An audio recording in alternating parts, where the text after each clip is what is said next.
Hey guys, कैसे हैं आप सब। तो आज हम बात करने वाले हैं Thor the God of thunder के बारे में। तो गॉड ऑफ थंडर अब तक हम लोगों को 9 मूवीज के अंदर देखने को मिल चुका है, लेकिन उन 9 मूवीज के अंदर अब तक इसको एक्सप्लोर नहीं किया गया ढंग से। हम लोगों को गॉड ऑफ थंडर की अब तक स्ट्रगल नहीं दिखाई गई। मार्वल कॉमिक्स के अंदर ये बंदा बहुत ज्यादा स्ट्रगलिंग बंदा है। हमें वो स्ट्रगल, वो सैड मोमेंट्स, वो इमोशन मोमेंट्स अब तक मार्वल मूवीज के अंदर देखने को नहीं मिले। लेकिन मार्वल कॉमिक्स के अंदर इस बंदे को बहुत ही अच्छे तरीके से डेवलप किया गया, इसका कैरेक्टर पे बहुत ज्यादा ध्यान किया गया है। अब शुरू के सालों में थोर का कैरेक्टर इतना ज्यादा फेमस नहीं था, उसको इतना ज्यादा फेम नहीं मिला था, लेकिन जब से मार्वल कॉमिक्स के अंदर गॉड द गॉड बचर की एंट्री हुई है तो तब से थॉर का कैरेक्टर बहुत ज्यादा मशहूर हो चुका है और इस कैरेक्टर के साथ बहुत ज्यादा इमोशनल स्टोरीज, बहुत ज्यादा सैड स्टोरीज भी जुड़ी हुई हैं। गॉड ऑफ थंडर को कलेक्टर जैसे एल्डर्स ने भी किडनैप करके अपनी कलेक्शन का पार्ट बनाया हुआ है। ये तब की बात है जब Thor the God of thunder unworthy हो जाता है। फिर इसके बाद हम लोग एक स्टोरी दिखाई जाती है जहाँ पे Thor the God of thunder ना होके ओडिन सन होता है, तो इस तरह थॉर अनवर्दी हो जाता है। तो अब बात करते हैं अपने टॉपिक के बारे में। टॉप 5 वर्स्ट थिंग्स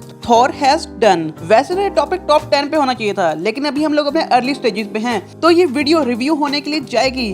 तो अगर इसमें से कोई ऐसी आर रेटेड चीज निकल आई तो प्रॉब्लम हो जाएगी, तो इसीलिए मैंने सिर्फ अभी 5 थिंग्स को रखा है। मेरा आप लोगों से प्रॉमिस है कि मैं आप लोगों को फ्यूचर में जल्द ही टॉप 10 आर रेटेड चीजें जो कि थॉर ने डन की हैं, तो उन पे भी मैं एक वीडियो जरूर बनाऊंगा। तो अब बात करते हैं अपने टॉपिक के बारे में। तो वीडियो देखने से पहले छोटी सी रिक्वेस्ट, चैनल को सब्सक्राइब, वीडियो को लाइक और शेयर करें। तो बगैर वक्त ज़ाया किए चलिए शुरू करते हैं।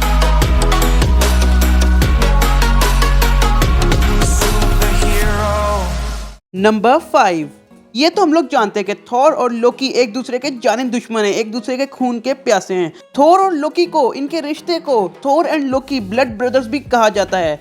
मतलब इनमें इतनी ज्यादा दरारें हैं। इन दोनों ब्रदर्स की, इन दोनों भाइयों की जो आइडियोलॉजीज हैं वो एक दूसरे से मैच नहीं करती, इसीलिए ये दोनों एक दूसरे के कट्टर दुश्मन हैं। लेकिन एक बार थॉर इशू 432 में जब लोकी को बहुत ज्यादा गुस्सा आ गया, उसने एक इनोसेंट की जान ले ली, एक इनोसेंट ह्यूमन बीइंग को जान से मार दिया। थॉर को लोकी की इस हरकत पे बहुत ज्यादा गुस्सा आता है और फिर ये सब हो जाने के बाद थॉर लोकी को बुलाता है और उसकी लाइफ फोर्स को वैनिश कर देता है, और ये सब होने के बावजूद जो लोकी होता है उसकी डेथ हो जाती है। तो नंबर 4 पोजीशन में मैंने थॉर के जिस बड़े कांड को रखा है तो वो बहुत ही ज्यादा डेंजरस है। अब होता कुछ ऐसे है कि थॉर का एक ऐसा कांड हुआ था जिसकी वजह से पूरा का पूरा जो चाइना है वो डिस्ट्रॉय हो जाता है। अब ये स्टोरी जो है ये थॉर की अर्ली कॉमिक्स में से ली गई है, जिसका नाम journey into the mystery. Issue number 93 में थॉर पूरे के पूरे चाइना को टेक ओवर करना चाहता है, उस पर कब्जा करना चाहता था, क्योंकि थॉर को लगता था कि चाइना कंट्री की पूरे कंट्रीज में से बिल्कुल भी औकात नहीं है, बिल्कुल भी हैसियत नहीं है।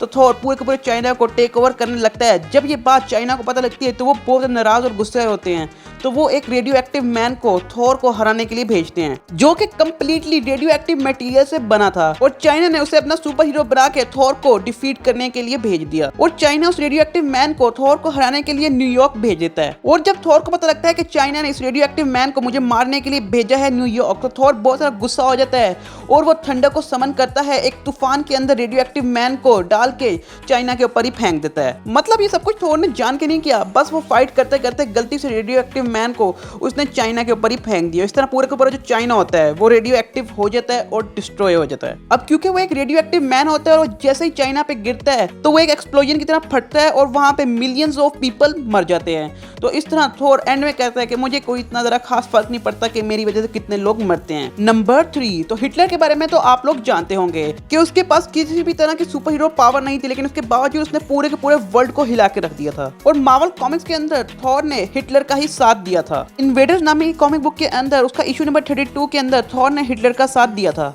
जब थॉर हिटलर के साथ मिलकर नाजी असैसिन्स की मदद कर रहा था, उनके साथ था वर्ल्ड वॉर 2 में। और ये भी आप लोग जानते हैं कि आखिर क्यों थॉर हिटलर का साथ दे रहा था। जो हिटलर होता है उसका टेक्टोनिक माइथोलॉजी पर बिलीव था, तो इसी वजह से थॉर हिटलर का साथ दे रहा था, सिर्फ इसी वजह से। लेकिन जब थॉर को पता लगता है कि हिटलर एसगार्ड की ट्रोल नामी टीम को समन कर रहा है, उसको बुला रहा है अपनी तरफ, और फिर थॉर को रियलाइज होता है अपनी गलती के बारे में, लेकिन तब तक थॉर ने हिटलर के कहने पे कई खून की नदियां बहा दी थी। नंबर 2, थोर की असली ब्रूटलिटी, थोर की असली एग्रेसिवनेस तो हम लोगों को यहाँ पे देखने को मिलती है। हम लोगों को माइटी थोर के इशू नंबर 471 में देखने को मिलती है। जब थोर के ऊपर वॉरियर मैडनेस जैसी एक चीज आ जा रही है, तब थोर सबको मारने पे तुल जाता है, सबको हराने के लिए तुल जाता है। तो वहाँ पे थोर सबसे पहले एसगार्डियंस को हराता है, फिर अपनी गर्लफ्रेंड लेडी सिफ को हराता है। तो उस वक्त तक थोर और जेन फोस्टर आपस में रिलेशनशिप में अभी तक नहीं आए थे। तो जब थोर के दिमाग पे वॉरियर मैडनेस छाई हुई थी, तो तब थोर लेडी सिफ को भी अधमरा छोड़ के वहां से चला जाता है। और फिर थोर दूसरे सुपर हीरोज को हराने के लिए अर्थ पे जाता है, और फिर कैसे कैसे करके थोर माइंड स्टोन को हासिल करता है, और फिर इस तरह कॉस्मिक बींग्स को हराने के लिए थोर चलाता है। और फिर थोर एसगार्ड को तबाह करने वाला ही होता है कि ओडिन आते हैं और थोर के दिमाग को ठिकाने पे लाते हैं। और फिर थोर जाके रुकता है, और फिर उसके दिमाग में जो वॉरियर मैडनेस छाई होती है, फिर जाके वो कहीं हटती है। वॉरियर मैडनेस वाला सीन ऐसे पहली बार नहीं हुआ, बल्कि कई बार हुआ है। अनवर्दी थोर के अंदर भी एक बार थोर के दिमाग में वॉरियर मैडनेस छा गई थी, जिसकी वजह से थोर बिटर रिबल के पीछे ही पड़ गया। उसको लिटरली थोर ने मार ही दिया था, लेकिन बिटर रिबल ने जैसे जैसे करके थोर को वापस दुरुस्त किया। नंबर 1।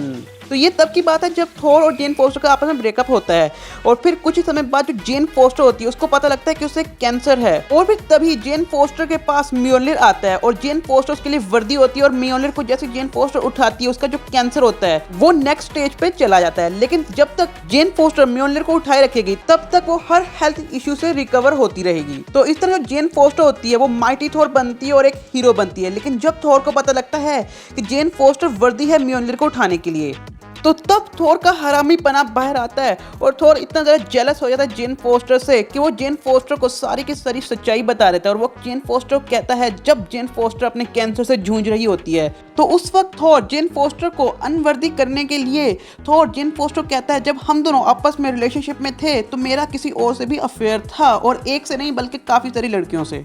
और ये थोर के सबसे हरामीपने की एग्जाम्पल है। तो ये रही हमारी PG-13 वीडियो, लेकिन इसका R-rated वर्जन भी जल्द ही आएगा जब हमारी वीडियोस सारी की सारी रिव्यू हो जाएंगी। तो वीडियो करते हैं हम लोग यहीं पे रैप अप। तो यार कैसे लगी आप लोगों को मेरी वीडियो? अच्छी लगी तो कमेंट्स में जरूर बताइएगा। जो लोग हमारे चैनल पे नए वो लोग करें हमारे चैनल को सब्सक्राइब, वीडियो करें लाइक और शेयर करें, और जो लोग हमारे चैनल पे पहले से ही वो लोग करें हमारी वीडियोस को लाइक और शेयर करें। अगर आप लोग हमारी वीडियोस की नोटिफिकेशन नहीं मिलती तो मेरे चैनल पर विजिट मेरे बेल आइकन को प्रेस करें और मेरे इस तरह की ऑसम वीडियोस का मजा उठाएं। तो मैं इस तरह के मजेदार वीडियोस में मिलता रहूंगा। अब के लिए बाय।